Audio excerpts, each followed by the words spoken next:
Turkish President Recep Tayyip Erdogan welcomed Lebanon's Prime Minister Najib Mikati in the Turkish capital Ankara. The leaders held a meeting to discuss their bilateral ties as well as the ongoing regional crises.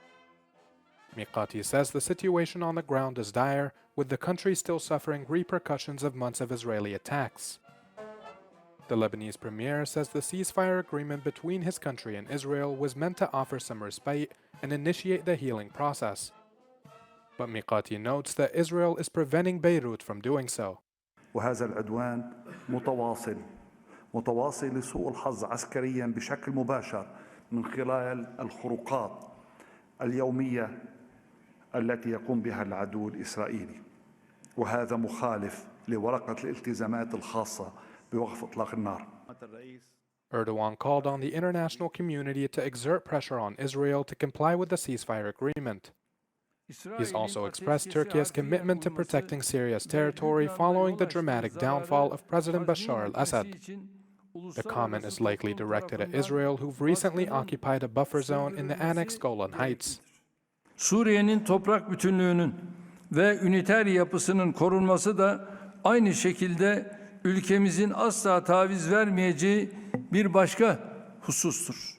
Türkiye bu süreçte ihtilafın başından bu yana yaptığı gibi Suriye halkının yanında duracak, gereken her türlü katkıyı sağlayacaktır. Mikati hailed Ankara's pivotal role in ensuring the region's stability and agreed with Erdogan's position. The Lebanese leader says his government will work with Syria in aims of establishing ties based on mutual respect and good neighborliness. After concluding a visit to Damascus and meeting the new administration, the UN envoy to Syria, Geir Pedersen, said the country needs a political transition that will be credible and inclusive for the Syrian society. According to the envoy, this process should take place under a UN resolution adopted in 2015 to help negotiate a political solution in the country. Talking to reporters on Wednesday, Pedersen also mentioned of forming a new constitution. Have expressed there is a lot of hope that we can now see the beginning of a new Syria.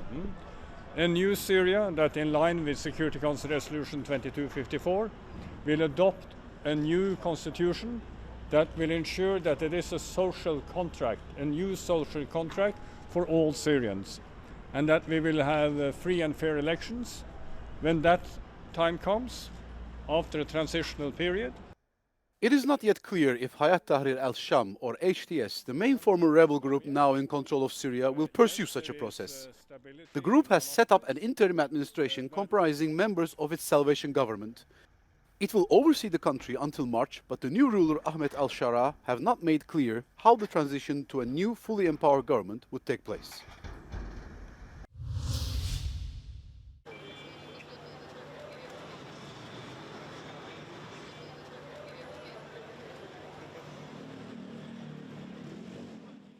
Sexual violence against children is on the rise in Europe as new forms of abuse emerge with the development of new technologies. The EU wants to update its 2011 directive on combating child sexual abuse, but the original proposal was watered down by the Ministers of Justice. Member states, including Belgium and Finland, regret the removal of certain parts of the text. We are concerned about several elements. In particular, for example, member states have expressly opposed to acknowledge in the text that a child that is freezing or intoxicated would be considered as not consenting to child sexual abuse. Member states have also objected to significantly extend the limitation periods for victims to be able to report their abuse. Member states have also objected to consider and to cover the grooming of children above the age of consent. The proposal aims to update criminal law by making live streaming of child sexual abuse illegal, as well as the possession and exchange of pedophile manuals or deepfake images. It also provides for an extension of the time period within which victims can file a complaint. For their part, MEPs should support a more ambitious directive. In this directive, we only talk about the crime itself and the sanctions. And one important point we want to see is that there is longer statutes of limitation, because many children, after being abused, they take years and even decades before they dare to go to a court, to a police station. So this is a very important step that is missing in the current directive. The text is still open for amendment. After a vote by MEPs, negotiations will take place between the Commission, the Council, and the European Parliament. In Europe, it is estimated that 1 in 5 children is a victim of sexual violence. In 2022 alone, there were 1.5 million reports of child sexual abuse in the EU. Bosnia and Herzegovina and the European Union have initialed a border security agreement with EU border agency Frontex on Wednesday in Sarajevo, marking a key step towards EU integration as Brussels holds the EU Western Balkans summit on the same day, intending on strengthening EU Western Balkans integration. Luigi Soreca, the EU ambassador for Bosnia and Herzegovina, spoke on its importance. The agreement, which is going to be initial today, attests to our partnership, the European Union and Bosnia and Herzegovina, and to our shared commitment to enhance security, stability, and cooperation in this critical area in Europe. Director for Schengen Borders Henrik Nielsen emphasized the importance of mutual respect and cooperation in the negotiation process. We have always listened to each other, we have always taken into account each other's concerns, and that has now brought us here today, where we have this fully agreed text, which is really a pleasure for me to note. This agreement means that Frontex officers will now be deployed at Bosnia's borders, helping identify security needs. According to officials, the agreement will be signed by the end of February or early March.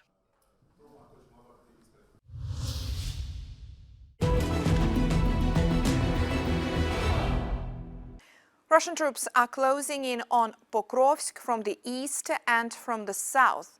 They are now approximately 3 kilometers away from this key logistics hub sitting on the western edge of Donetsk region. UK Defense Ministry states they're approaching the south of Pokrovsk after the capture of Shevchenko village just south of the city, around 2 to 5 kilometers away from Pokrovsk. Shevchenko itself lies at the intersection of two routes leading into the town. So the UK Defense Ministry assesses that Russia will likely continue to make gains towards Pokrovsk while also continuing to advance westwards to the center of the town. The Institute for the Study of War reported, according to Russian mill bloggers, Russian forces drove Ukrainian forces out of Novotroitsk, this is southwest of Pokrovsk, and advanced in these areas south, southeast and southwest of Pokrovsk. Now, Pokrovsk is the key stronghold in the southwestern part of Donetsk region, holding back Russian forces from advancing further towards Dnipropetrovsk region and the regional capital of Dnipro, home to 1 million people and serving as the main hub for Kyiv's operations in southeastern Ukraine.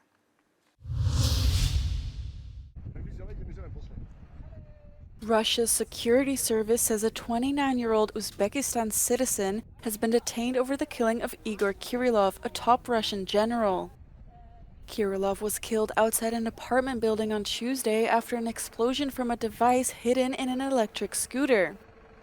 The SBU, Ukraine's security service, claimed responsibility for Kirillov's death on Tuesday.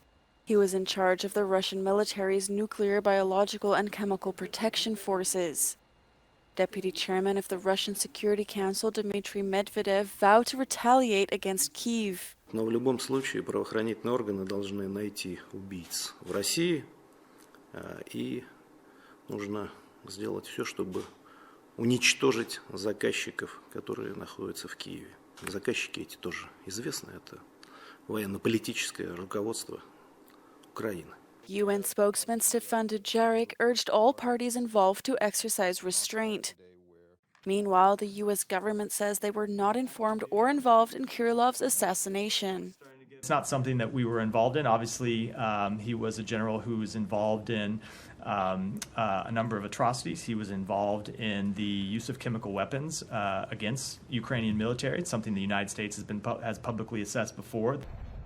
Russia has denied using any chemical weapons in Ukraine and in turn has accused Kyiv of using toxic agents in combat.